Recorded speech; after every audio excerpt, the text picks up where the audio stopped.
Steve, happy Monday. How's it going, man? Pretty good, man. A little lack of sleep here. A little 4-week-old baby boy at home, so things are seem chaotic, I guess. But everything's great. Yeah, that's good. Yeah, man, it's just this time of year is so freaking exciting. If you can get out, the weather's been good. We went camping this weekend with the fam, and there's just so much good stuff to look forward to. Not only planning for fall, but just enjoying everything there is right now. I love the spring. That's for dang sure, man. So kicking off into summer. Archery shoots are coming up. Death hike's coming up here this weekend. It's it's a beautiful time to be alive. Death hike. We got to get into the death hike here shortly because since we last mentioned it on the podcast, we've had a completely radical different change of plans on the death hike. But before we get into that, just a few quick things. We launched a K2 pack sale this past week. Had a slight color variation on frame webbing on some of the K2 frames in Ranger Green. So just a heads up to the podcast folks. You might have seen this if you get our emails, follow us on social, but Ranger Pack Systems currently $75 off on complete pack systems. We actually just sold out of smalls recently, and 2000s, but we have medium and large hip belts for 3,500 and 5,500 pack systems. That's going on. And then, more K3, the new next generation packs. The info's coming out there. We got, let's see, Steve, we got the 4,800 out there. We got the 3,200 out there in terms of sneak peeks. So guys can definitely go check that out. What's been, what stood out to you from feedback thus far, Steve, on, the kind of the Q&A and interaction based off of getting that information out there? Yeah, I mean, everything's the 4,800, we suspected people were going to love that bag, and just by the reaction of social media, that's definitely going to be, a big seller for us. It definitely hits a sweet spot. It's lighter than our 3,500 is, our current 3,500, but bigger, has that big horseshoe zipper that everyone's been asking about. It's just a great bag, compresses up to absolutely nothing when it's empty. So yeah, that's been exciting. And then the guys, the ultralight, 3 to 4 day guys, that 3,200 is going to be a killer bag as well. It's kind of my personal, definitely going to be my personal choice for when I'm going out in the woods. To me, it is always interesting. We put so much time and effort into the frame design, and it's hard, looking at a picture of a frame, it's not tangible, the comfort and performance of it, right? But people see a picture of a bag and immediately go, oh, that looks awesome. I like this and I like this and I like that. But it's always just funny to me, I guess, sitting from the outside, because the bags are, in all honesty, maybe 10% of design time and thought goes into the bags, and the other 90% goes into the frame design. So it is interesting that you get more of a reaction posting pictures of the bags, but it is what it is. So you can look at a frame and go, that looks cool, but you can't appreciate it until you essentially put it on your back and go do a full hunt with it. So, I'm excited. We've gotten, I've got, some pretty much final production samples done and out there to some guys. So I'm getting some feedback on the final version. You yourself finally got one. I got shipped out to you last week, and it's been exciting to hear the reviews coming in and the differences that are people seeing between it and the K2. So excited to just keep seeing and hearing more of that. Yeah, it's been interesting for me, kind of externally, because you do the design work, for me to test different prototypes over almost the past year at this point, that I've been testing different things in different forms and see how it's all evolved and changed, and how little changes have big effects. It's pretty wild, man. Really is. Yeah, it is. Yeah, we were just talking about that here previously. Is it because I'm so in the weeds on it, right, that I lose perspective sometimes. Try to keep it, but it's easy to lose, because I've been essentially hiking with this version for 7 months now of what we're coming out with, and it's there's all those little tweaks and stuff that people may not even see. They truly do all add up to, a complete kind of package in the pack. Cool. So yeah, just you guys have probably heard about it, but if you want to see more on the K3 stuff, go to exomountgear.com/group. That's going to take you over to Facebook, which is where a lot of the sneak peek content's been posted. If you guys want to receive notifications on future information we release in terms of photos, videos, specs, and then get notifications of pre-orders, exomountaingear.com/2019 for that. Pre-orders are going to be later this month, now that we're into June, which seems crazy we're in June already, but later towards the end of this month, we'll be kicking off those pre-orders and then shipping next month in July. Just to hit a few of the common questions we've been getting, K3 bags will fit K2 frames and vice versa. So if you're someone who has a K2 pack system, not looking to fully upgrade everything, but interested in maybe one of the new K3 bags, that's going to work on your frame, no problem. So that backwards compatibility is there for sure. The only slight workaround is at the bottom of the bag. The webbing's 1 inch on K3s and it's 3/4 inch on the older bags. So with going 3/4 to 1 works great on when you're putting a K3 bag on an older frame.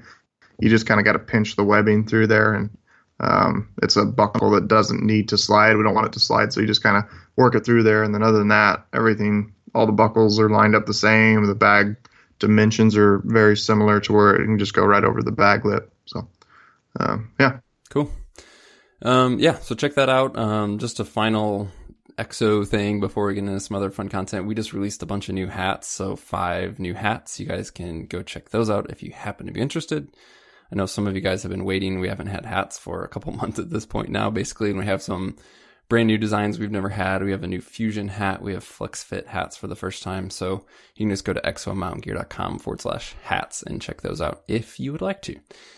Steve, this week, Death Hike. When we last spoke about this year's Death Hike on the podcast, we were talking about doing a 24-hour, 50-ish mile adventure over in the Eagle Caps. That's radically changed. So why did it change, and what the heck are we doing now?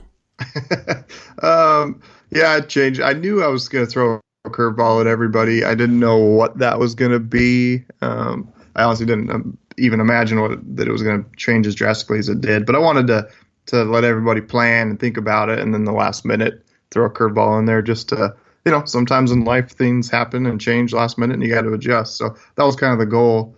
But I came up with the idea. I was actually talking with Tyler Boschma, and one of the guys that goes on the hike every year. He was in town, and we were talking about it, and something about bear hunting came up, and we're essentially just kind of sparked the idea of turning the hike into a death hike / bear hunt. So the new Death Hike is basically a hybrid adventure race, bear hunt, death hike, kind of combination of all 3 of those. We're going to have guys got to hike so many miles before they can hunt. The goal is obviously get in there and legally and ethically kill a bear and then get it back out. But you're going to do at least 40 to 50 miles during that process. And then we're going to have some fun challenges along the way. Guys got to do little tasks and stuff like that. We're going to have these little envelopes that people have to open up at certain times, and kind of adventure race style, and just having fun with it, just mixing it up, and kind of maybe I think we'd been doing, how many years of the hike have we done now? 5? This is 5, this year. This is 5. So we did 4 years of kind of proving to ourselves, just, put your mind to it. How much mileage can you possibly cover in a certain amount of time? And this is kind of the next step to it. So I'm excited for it to happen, and it'll be interesting. And I know we're going to have a lot of fun. We've got 30 plus dudes all coming along that are just, all going to have a blast. So, yeah, I love not only kind of the last minute change of plans, and it was cool that everybody, we're talking different state, totally different thing, but basically everybody who's initially in is still in, which I think is awesome that everybody was up for that. But I'm glad that there's some curveballs even into the event that guys still don't know about. That's just, it changes everything so much. I got some kind of not knowing what's coming. Wicked evil laugh ideas for sure. They're gonna be fun. So. Yeah. So speaking of evil, go ahead and tell us about the shirts for this one, because this is awesome. Part of this was getting everybody to take it. This is only going to be as good as everybody takes it, right? Like if you don't follow the rules and some guys, see a bear 5 miles in and kill it, and it's not gonna mean the same. So as a motivation for that, I came up with the idea of this shirt of shame. And essentially it's this pink shirt with, I put a big, basically Care Bear on the front of it that's got a little rainbow across its chest, and says EXO Death Hike 2019. And the rule, the punishment, if you're in it, and the cool thing about this is we assigned random groups. So you got groups of 3, and it's nobody had to pick their groups. I just randomly assigned them all. And so you got to work as a team, right? You got 3 of you. There's your own rules of you can all pack guns. Only one guy could pack a gun. I mean, the goal's in there to go in there and kill a bear. So, or you could kill 3 if your group wants to, pack that much bear out of the mountains. Anyways, the shirt of shame. If your group doesn't kill a bear, everyone in that group has to pack that pink shirt, and you have to pack it with you all hunting season until you kill your first animal, and then your photo with you behind the animal has to be wearing that shirt, and that's the only photo you can post on social media. So if you're listening to this and see a bunch of dudes posting some photos with some pink shirts on this September, October, that's what's going on. They were not successful at the Death Hike. It's gonna be just a lot of fun, laughter, that's for sure. So yeah, that's we're trying to just have fun with this. It's there's so many good things that come out of it for just the training and getting your physical fitness where it needs to be, and pushing yourself to limits. I doubt many guys have done 20-mile pack outs, with meat and horns and stuff like that. So that'll be pushing the limit. I know I never have done something that long. Push your limits, but also let's just have some fun with this, and have some kind of bonding that goes on back there, and have a good time. Yeah, there's so much to it. It's cool there's some guys who've hunted in the general vicinity that we're heading into, but we also made the rule that if you've been in this country, your team can't go to a place where anyone on your team has been and or hunted. So everybody's heading into new country, so you have all these aspects of having very short time to hunt, essentially, in terms of the amount of daylight hours we have, relying on e-scouting to try and pick out access and what you think is going to be good bear country. And so there's all these kind of practical hunting lessons to be learned out of that as well, which is really neat. Route planning, and so much that goes into it. We're starting at midnight, which is going to be, you're covering basically a ton of miles to try and essentially unlock the ability to hunt. Like, we have this base mileage requirement. That's going to start at midnight. So hopefully near daylight-ish, you can be in a spot where you can start glassing for bears. There's so much to it. It's going to be wild. I'm going to bet maybe 10% of the groups actually make it their 20 miles before crashing. Like, that's going to be so freaking hard to start hiking at midnight and cover 20 miles on 0 sleep. That's going to be really, really hard. But a lot of people are going to make it 15 miles in. Somewhere in that 10 to 15 mile range. It's going to be 4 a.m. and you're just going to have to crash. So it's going to be interesting. But you're losing daylight. It's this total practical situation. I mean, like, I can specifically think of a deer hunt I did a few years back where I had 2 days to do it just because of time. I had never been in the country before. I had to completely nail my e-scouting. You just had to tear apart every single thing on Google Earth, everything that I could find, really plan out my route, try to do as much digging as I can to find water sources. And you have this kind of 48-hour window to get it done. And that's really what this is you got to work with the team. You got 48 hours. If you screw up your initial spot, it's not like you got time to hike back out and hike into another thing. So really getting your scouting dialed in is really critical. You said it's new country for everybody. So you really gotta dig into Google Earth and nail it. And you're either going to be successful or not. Yeah, so I'm flying in essentially the day that we start. So I'll be up for almost 24 hours before we even start hiking. So that's going to be awesome. You're gonna have to find a way to sneak in a nap on the drive up or something. Yeah. I was literally thinking of, like, should I quit drinking coffee for 2 weeks before the Death Hike and, like, flush my system of caffeine so then caffeine actually becomes very effective? Like, I was thinking of all this stuff of what to do for all this lack of sleep and the miles on the lack of sleep, but I did none of that. Of course, I'm just winging it.